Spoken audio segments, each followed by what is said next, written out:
All right, we got the night started out with an action-packed banger of a first-round finish.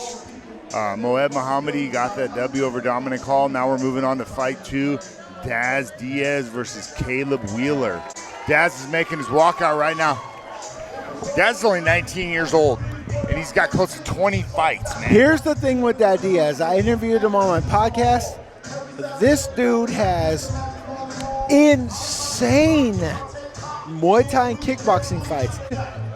Fought in here at Koga. Then he hopped on a plane to go to Thailand. His coach had some type of, passport issues, whatever. Didn't matter. He was by himself going to Thailand. No corner, no nothing. At 18 years old. At 18 years old. No nothing. Ended up over an entire 3-day weekend.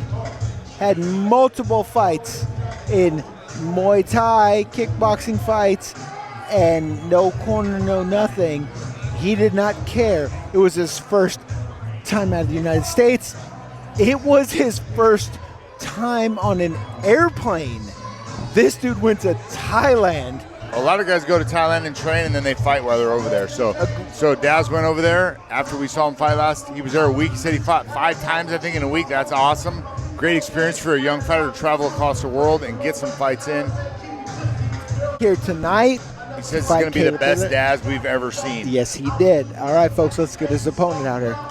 And now his opponent, Caleb Wheeler. Gems.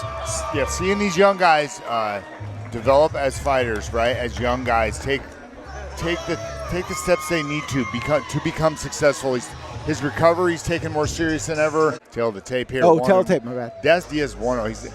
His one loss is to one of the Chavez brothers, so you can't put that against him. And it was a great fight. We were both here. Same thing, Caleb Wheeler, 2-3. Great fight. All 5 of the guys he's fought are super tough. Daz only 19 years old. Caleb 24. They're right even at weight and height. Combat Games moves to the amateur featherweight division, scheduled for 3 3-minute rounds, brought to you by Rhino Sports Card. First, the blue corner, coming in at 5'9", 144.5 pounds. He holds an amateur record of 1 victory, coming by first round stoppage, and 1 defeat. Backed by American Combat Academy, he calls Pocatello, Idaho home. Please welcome Daz, the One Diaz. Folks, I had both of these guys on my podcast, and they respect each other's game. They are ready. They know what each other bring. Diaz bringing a stellar kickboxing record. Wheeler coming off of 2 losses. He has changed camps. He went to Vegas, trained at Extreme Couture. So I know a lot of you guys locally have a connection with Caleb, so it's an emotional fight for a ton of you guys here. He's a local crowd favorite. Good friends with Rhino and yourself. Oh, big right hand. That's a big right hand. Daz is in big trouble. Caleb needs to recognize how much trouble Daz is in. I don't know if he does. Sometimes fighters do that. They drop a guy and they rush into the takedown. They don't realize how bad they just hurt that guy. And now Daz has an opportunity to recover on the ground right here. Caleb should actually back out, even though Daz is the better striker. I'm very glad you said that, because I was confused to what you meant. And or pop up and work to pass. Yep. Or stand back up. I know Caleb's game plan is to work this fight on the ground and expose Daz's possible weaknesses on the ground and showcase his ground skills. Good shoulder pressure there. Let me ask you to this. that mount. Rush that mount a little bit. Daz was able to pop up and reverse him. Ooh. Oh. Caleb got a little too hungry too quick. I'm asking you this as a veteran. When you get a guy down like that, should you have backed out, let him stand back? But you put him down once, you kind of showed you could put him down. It's hard not to rush in because I know Caleb's game plan is to take Daz down and get on top.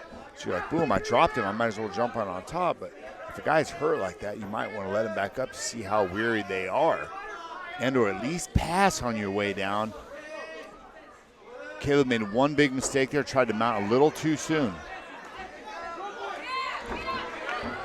Now Daz is the one on top, inflicting damage. See if Caleb stands right back up. Get to his wrestling. He should be able to defend these takedowns and get back to his feet. Caleb's got to be smart here. Caleb's got to get back to the game plan and be smart here. Daz is dangerous man on his feet. 100% dangerous on his feet. Oh, and Daz rocks Wheeler. Going to that body with those knees. Oh, big head kick there. Big right hand by Wheeler. Yeah, baby, this is a fight. This is a fight. The right hand landed by Wheeler. Again, he's going home to that right hand. Oh, he's got to be careful. Yep, there he goes, back to that wrestling. He needs to secure the takedown again and control the position and not rush the mount. By not rush, I'm just going to clarify what you mean is get that takedown, settle in, get control, ride this out. And the first round, someone's busted open. There's blood all over good, Caleb. Yep. Who's bleeding? I think it's Daz. He's got, it looks like his nose is busted up pretty good. See if Wheeler can stay on his game plan and be smart. Caleb? Caleb dropped him. 10-9. 10-9 Caleb on that round. Cool. Is what I would say. Fair. I'll agree with that. But Daz is a gamer, man. Oh, Caleb's got to be smart, take his time. He needs to be patient. Sometimes when you hurt a guy, you're like, okay, I'm going to finish him. And you start getting a little wild, doing things you aren't supposed to do, getting away from the game plan. He needs to go back to the game plan now. Settle into the game plan. Use his grappling, take him down. You should punch first before you shoot, but that's what happens. Well, that was to the body. That was 100% that was 100% legal. Hold on, real quick. In fairness of Jeff Hoiby, the angle he was at, that might have looked like it was to the head. Jeff Hoiby, one of the greats in the game was at, it might have been to the head. He's just giving these amateurs their warning. Fighter safety is the thing here. Both so guys. I will side with Hoiby at what happened there. Both guys settling in their game plan. You see Diaz staying long, using his striking, and then you see Caleb closing the distance, pushing him against the cage, looking for the takedown. I think Caleb dropping Diaz threw the game plan off for everybody a little bit, right? Makes the fight wild and exciting. Caleb's got to be smart, not hunt that knockout. He needs to be smart. I 100% agree with what you're saying. I think Caleb has got caught with some things and it changed his mind of the game plan. I think the game plan was take him down like as in the first round. Now he's looking for a knockout, and I agree with what you're saying.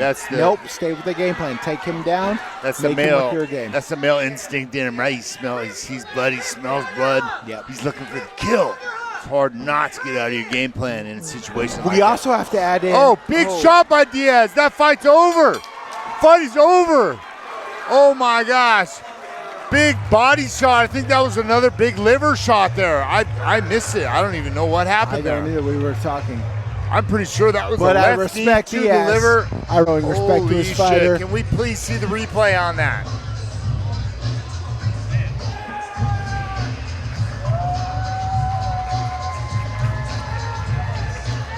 I don't even know what happened.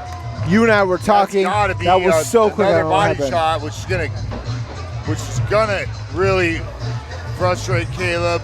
All respect to both fighters. I know Caleb's going to be upset. Daz should be nothing but happy right now. That was an amazing fight. Let's go to Garrett Furtick for our official decision. The end comes 1 minute, 41 seconds of round number 2.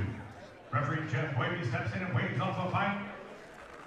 Declaring your winner by TKO due to liver shot, Daz Diaz.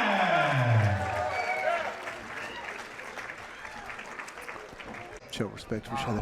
What a fight, man. That fight was a little bit different than I thought it was going to be. You know, Caleb being the grappler, you being the striker. He rocked you early, man. How hurt were you? He fucking dropped me. I mean, there was nothing about it. I was just up, and 1 minute I'm on the ground. I'm like, oh, fuck. Started my jiu-jitsu and stuff. You know, been working that a lot since the last time I fought here. So, brown belt's next, but, I mean, this feels amazing. Yeah, dude, you got hit hard, you got hurt, but you recovered and showed a hell of a lot of heart to continue to fight like a vet at 19 years old, man. What was the finish there? Was that a left knee to the liver? I kind of missed it. Tell me, what was the finishing shot there? You know, I don't even know what it is. I think I hit him with the left kick. I'll have to go back and watch it. But yeah, I mean, Muay Thai and everything, I feel like gave me a lot of experience, and it's only my third MMA fight, but I mean, you know, I'm here. We talked about your experience after your last fight here in the Koga Combat Games cage. You went over to Thailand, you got a bunch of fights in. You're one of the most experienced young fighters at 19 years old that I've come across, and you showed it tonight. You look like an experienced vet out there. What is next for you, sir? So, you know, where are you at, Crew Bellin? Wherever he's at, you know, we're going to Thailand. So, I mean, it's Thailand in June, and we're gonna take that gold medal. Hell yeah, so you're gonna keep getting better. Every time you see this young man, he's gonna be better. Let's hear it for Daz Diaz. Big win tonight, ladies and gentlemen. Congratulations, Daz. Big win for Daz Diaz. Amazing for him.